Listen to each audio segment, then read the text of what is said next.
अस्सलाम वालेकुम, मैं हूँ Sadia Zer, welcome back to Sadia Zer's kitchen. तो आज आपके साथ मैं एक बहुत ही मज़े की रान रोस्ट की रेसिपी शेयर कर रही हूँ। हरा मसाला रान रोस्ट, थोड़ा सा डिफरेंट लेकिन बहुत ही मज़े का फ्लेवर है इसका। ट्राई कीजिएगा, आई होप कि आपको ये रेसिपी बहुत पसंद आएगी।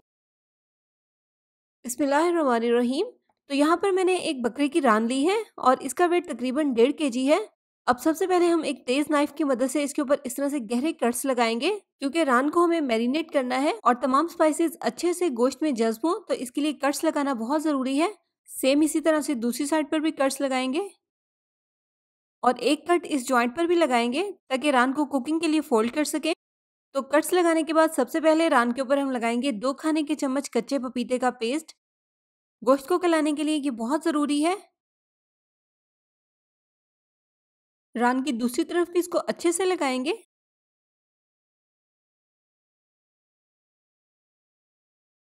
तो पपीते का पेस्ट लगाने के बाद इसको आधे घंटे के लिए इसी तरह पड़ा रहने देंगे। अब इसके लिए हम एक मैरिनेशन तैयार करेंगे और मैरिनेशन बनाने के लिए हम लेंगे यहाँ पर एक ब्लेंडिंग जग। सबसे पहले इसमें डालेंगे 1 कप दही।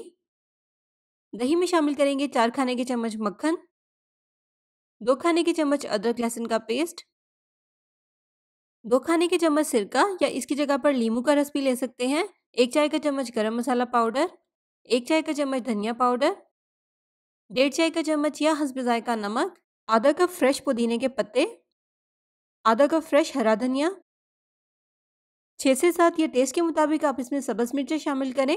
अब इन तमाम चीज़ों को अच्छे से ब्लेंड कर लेंगे।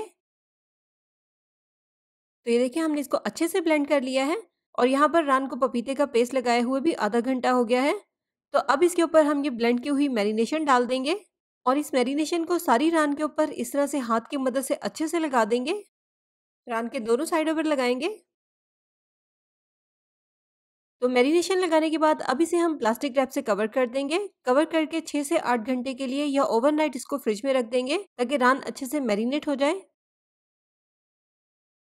तो यहाँ पर मैंने रान को पूरी रात के लिए फ्रिज में रख दिया था। 6 से 8 घंटे इसको हो गए हैं मैरिनेट किए हुए। प्लास्टिक रैप को हटाएंगे। अब ये कुकिंग के लिए बिल्कुल तैयार है। एक बार मैरिनेशन को इस तरह से दोबारा से इसके ऊपर अच्छे से लगा देंगे।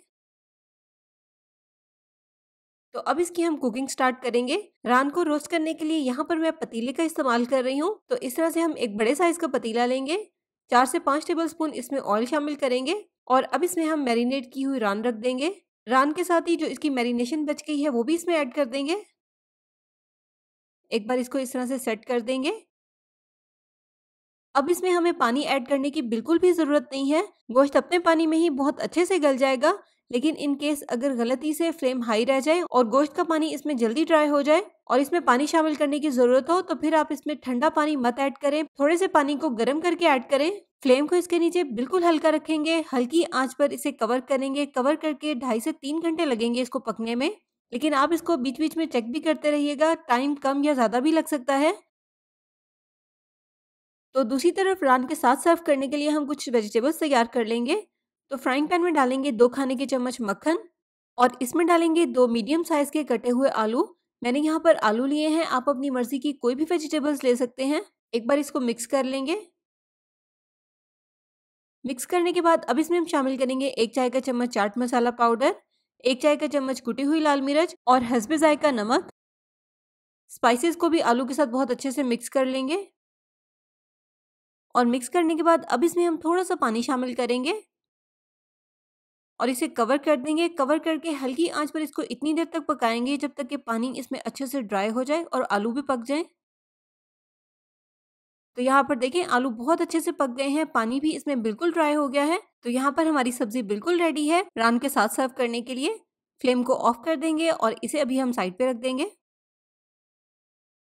तो अब यहाँ पर रान को पकते हुए भी 2.5 से 3 घंटे हो गए हैं। ये बहुत अच्छे से पक गई है और जो इसमें ग्रेवी मौजूद है इसे भी हम रान के साथ ही सर्व करेंगे। तो अब ग्रेवी और रान दोनों को अलग अलग निकाल लेंगे। तो अब आप चाहें तो इसको एज इट इज़ भी सर्व कर सकते हैं, लेकिन अगर ये ऊपर से थोड़ी सी क्रिस्पी हो जाए तो ज़्यादा अच्छी लगेगी। तो इसके लिए हम एक कोटिंग तैयार करेंगे और यहाँ पर लेंगे एक अंडा।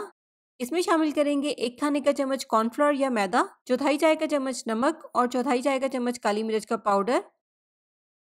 अच्छे से इसको मिक्स करेंगे और एक पेस्ट तैयार कर लेंगे। अब इस पेस्ट को हम एक ब्रश की मदद से सारी रान के ऊपर अच्छे से लगा देंगे।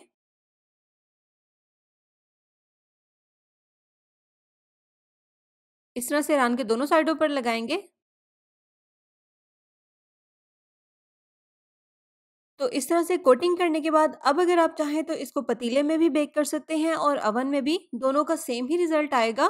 दोनों तरीके से रान बहुत अच्छे से क्रिस्पी हो जाएगी। तो मैं यहाँ पर इसको ओवन में बेक कर रही हूँ इतनी देर तक जब तक कि ये ऊपर से बहुत अच्छे से क्रिस्पी हो जाए। तो लीजिए रान यहाँ पर अब हमारी बेक हो चुकी है। आप देखिए ऊपर से ये कितनी क्रिस्पी भी हो गई है। और इसके फ्लेवर को मज़ीद बढ़ाने के लिए और एक शाइन लाने के लिए इसके ऊपर अब हम लगाएँगे थोड़ा-सा मेल्टेड बटर। इसके साथ सर्व करेंगे पोटैटोज़ जो हमने तैयार किए थे और इसके अलावा अपनी पसंद का सैलेड जो भी आपकी चॉइस हो। तो ये देखें रान कितनी सॉफ्ट है, कितने अच्छे से पक गई है और क्रिस्पी भी हो गई है। और इसी के साथ-साथ इसकी ग्रेवी को भी हम अलग से एक बर्तन में निकाल कर रान के साथ ही सर्व करेंगे, क्योंकि ये ग्रेवी भी रान के साथ बहुत ही अच्छी लगती है। तो बहुत ही मज़े की रान तैयार हुई है, इसको ज़रूर ट्राई कीजिएगा और फीडबैक देना भी बिल्कुल मत भूलिएगा। इसी के साथ-साथ वीडियो को लाइक, शेयर और चैनल को सब्सक्राइब भी ज़रूर कर लीजिएगा। अपना और अपनी फैमिली का बहुत सा ख्याल रखिएगा, दुआओं में याद रखिएगा। Thank you for watching. अल्लाह हाफ़िज़।